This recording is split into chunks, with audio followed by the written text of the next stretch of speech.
All right, welcome once again, everybody, to the latest installment of our Wednesday walks through Culver history.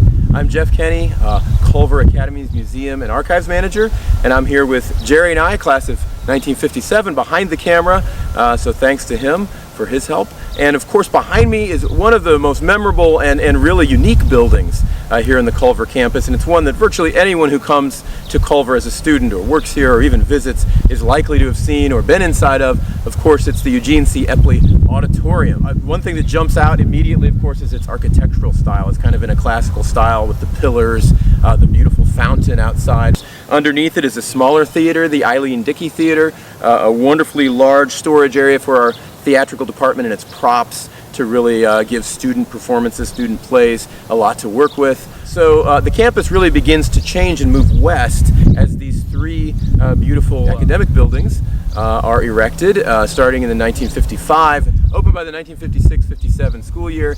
So we have, of course, Ginolette Hall, named in honor of General Ginolette, who was Commandant of Cadets 1897 and Superintendent from 1911 to 1939, and had passed away by then.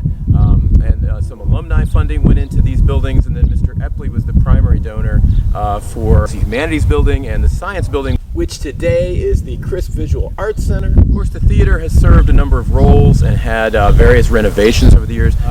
Probably its most significant addition takes place during the 2007-2008 school year, when the Steinbrenner family makes a significant addition to the building to facilitate dance classes and theater and operation space. And of course, dance is another really important part of the genesis of girls at Culver, young women at Culver, even before there was a Culver Girls Academy or Culver Academy for Girls. And when we think of dance, also we think of a giant in the early history of young women at Culver, Virginia Bays, who was the wife of Admiral Bays, director of the summer program, and was an early instructor of dance for young women at Culver in the summer and winter.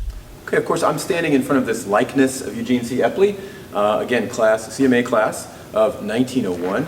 Mr. Eppley is going to go on to great success after Culver in the hotel business. And based out of Omaha, Nebraska. So if you've been to the airport in Omaha, Nebraska, it's named after him for his contributions. And he was quite a devotee of aviation, actually, even though he wasn't part of Culver's aviation programming. And in 1956, Mr. Eppley is going to sell his hotel chain to the Sheridan family, who I think most of us have heard of. So again, he's a major contributor, major donor to the three academic buildings that moved west from Argonne CT here on the Culver campus. And in his final years, really, his final year or two of life, he's working on this building, getting the plans and the books and making it happen. So in 1958, construction has begun on the Eugene C. Eppley Auditorium.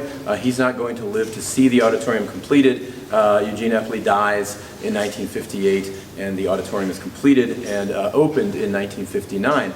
Incidentally, if you happen to be passing Culver's Town Cemetery on the south end of town, by far the most prominent monument there happens to be that of Eugene C. Eppley. He's buried in the Culver Cemetery with full honors from Culver's Cadet Corps, and a very ceremonial tribute to him after his passing. All right, so of course I'm standing inside the 1,550-seat Eppley Auditorium interior here with the stage behind me. Many legends have graced that stage in terms of performing arts and historical figures of note.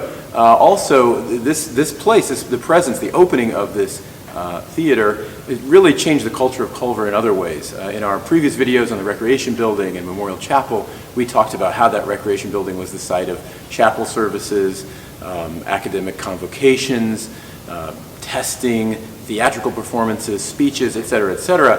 And of course, with the opening of the chapel in 1951, religious services moved there. And with the 1959 opening of this space, theatrical performances and other large gatherings can take place here. And they certainly have over the years.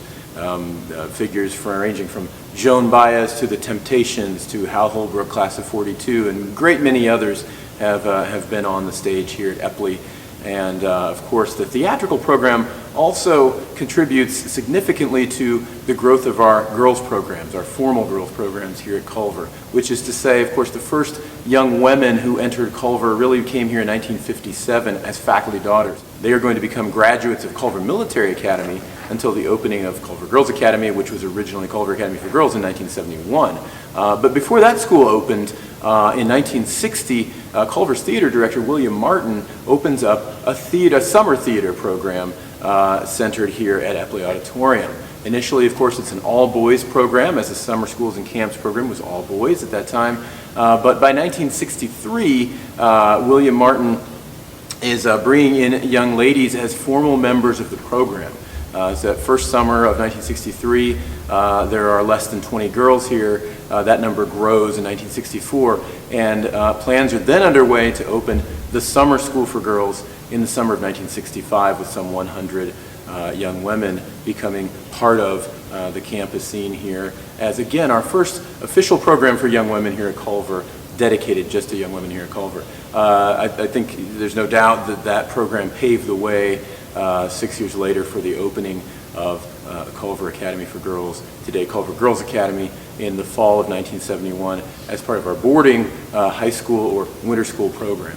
So again, here at Eppley Auditorium, a beautiful space, an important space on a number of levels for the school in terms of its campus growth, in terms of what it can offer, and in terms of bringing women, young women as students into Culver's campus. Once again, I'm Jeff Kenney, Museum and Archives Manager here for Culver Academies, and behind the camera is Jerry and I, class of '57. Our Wednesday walks through Culver history take place every week at 4 p.m. on Culver Academy's History Facebook page, and we hope to see you next week.